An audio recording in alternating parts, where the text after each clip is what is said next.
Hello friends, in today's video we are going to discuss in detail a very important topic called civil disobedience movement, which is also known as Salt Satyagrah or Dandi March. In the previous video we saw that Congress leaders had sent Nehru report to the British government and also gave ultimatum that if this report is not implemented within 1 year, then its consequences will be bad, and in such condition Congress can launch a big movement. So here if we try to see all things in chronological order, then things are like this. In December 1928, Nehru report was sent to the British government. An ultimatum was given for 1 year, that is till December 1929. So till December 1929, Congress was waiting for answer of British government. But British government neither implemented Nehru report nor did they send any reply. So one thing is certain here, that Congress will have to launch a mass movement. So what happened was that in the same month 1929 Lahore session of Congress was held, in which Jawaharlal Nehru was elected president. Here Jawaharlal Nehru said in his speech that through Nehru report we had demanded dominion status from the British government and had given 1 year time to accept it, but the British government did not accept it. So this matter ends here now. Even if the British government wants to give dominion status, we do not want it. So here Jawaharlal Nehru told that from now on Congress will have only one goal, and that is Poorna Swaraj, that is complete independence. We will not accept anything less than this. So basically in December 1929 Lahore session, Poorna Swaraj resolution was passed. On the last day of the Lahore session, that is 31st December 1929, Nehruji hoisted the flag of India on the banks of the river Ravi in Lahore and declared that the coming 26th date, that is 26 January 1930, would be celebrated as Poorna Swaraj Day. So from this day onwards, every year on 26 January, Poorna Swaraj Day started being celebrated. Now because the Congress leaders when gave the Nehru report to the British government also gave an ultimatum that if it is not implemented within a year, then the Congress will launch a mass movement. So here the Congress working committee gave the responsibility to Gandhiji. Now Gandhiji had a mission to launch the civil disobedience movement. Gandhiji started preparations for the civil disobedience movement, and he was looking for an issue around which this whole civil disobedience movement could be woven. So only then he thought of salt tax. The British government had passed the salt tax bill in 1882. Mahatma Gandhi thought that salt is as important for a human being as air and water. And these Britishers have taxed salt as well. What can be more inhuman tax than this? At that time, the Britishers had imposed around 65 to 70% tax on salt.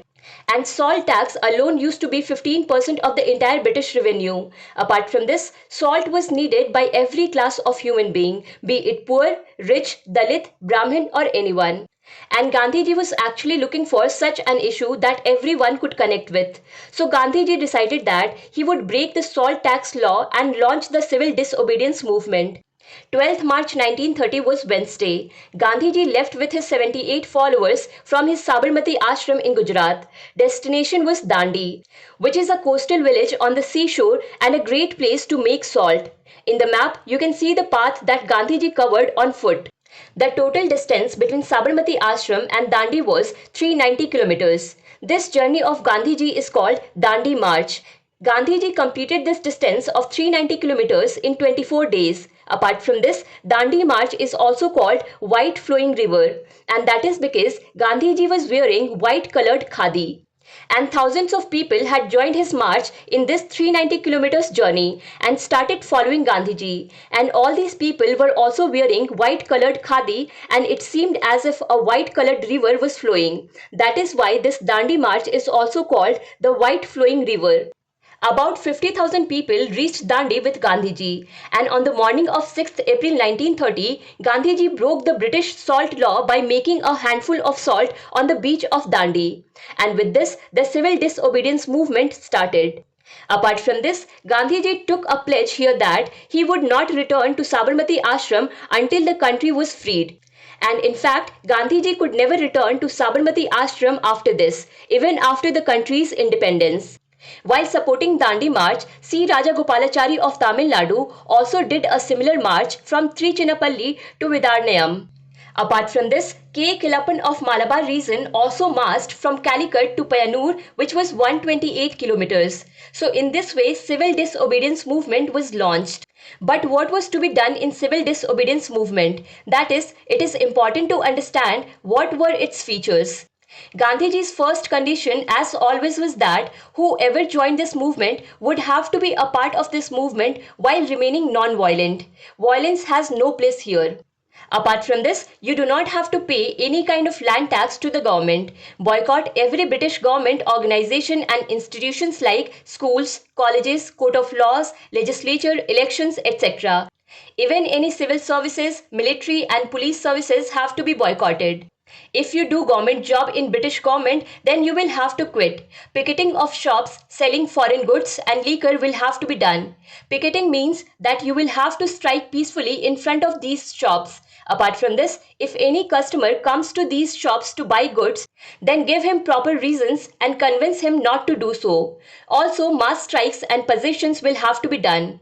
That means to completely dysfunction the British government in a peaceful way. Gandhiji believed that if we do all these things, then the battery of the British government will go down. Now, after breaking the salt law in Dandi, Gandhiji decided that now the next thing he will do is to raid peacefully on the Dharasana salt works. This is also called Dharasana Satyagraha.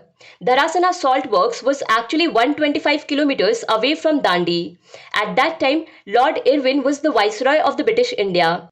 He was Viceroy from 1926 to 1931. Gandhiji himself wrote a letter to Lord Irwin telling him that he is going from Dandi to raid Dharasana. If the British government had the guts to stop it, come and stop it. Already 50 to 60,000 people had reached Dandi with Gandhiji. And now they were saying that they will go and raid Dharasana. So Lord Irwin felt that what is happening in the country? If this is the beginning of the movement, then don't know what will happen next. And never seen or heard like this before. The matter was going out of hand. So the British government got scared and started preparing to suppress the movement. First of all, Gandhiji was arrested, then Nehruji and Sardar Patel too. But Congress did not want to stop this movement under any circumstances. They could not stop the Dharasana march.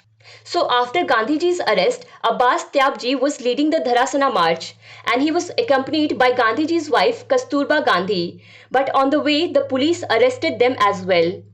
After this, Sarojini Naidu started leading this march. She reached Dharasana. As soon as she reached Dharasana, police started lathi charge. But the whole world's media was present there and it became an international news. British government lathi charged peaceful protesters in a very brutal way. And British government had been exposed all over the world and all the countries condemned it. Lord Irwin also had to answer it. Now it was clear that the movement had just started.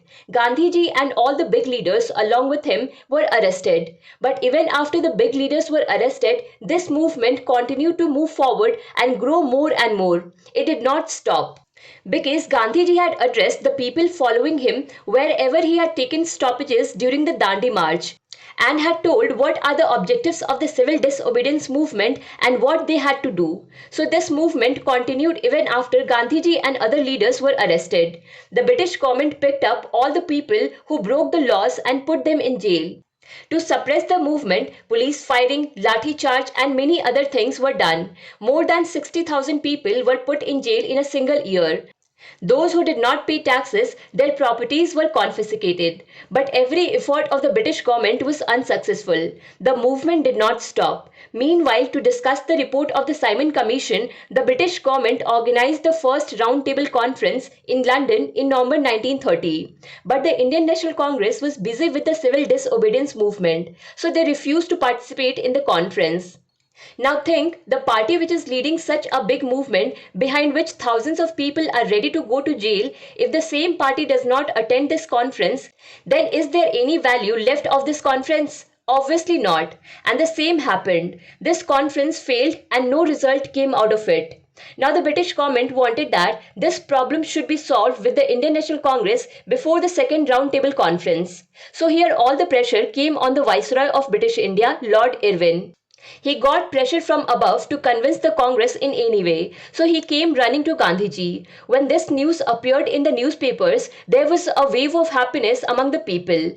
They realized here what is the power of a mass movement. On the other hand, the meetings of Gandhi and Irwin, which lasted for 15 days, end with an agreement. This agreement is also called the Gandhi-Irwin Pact.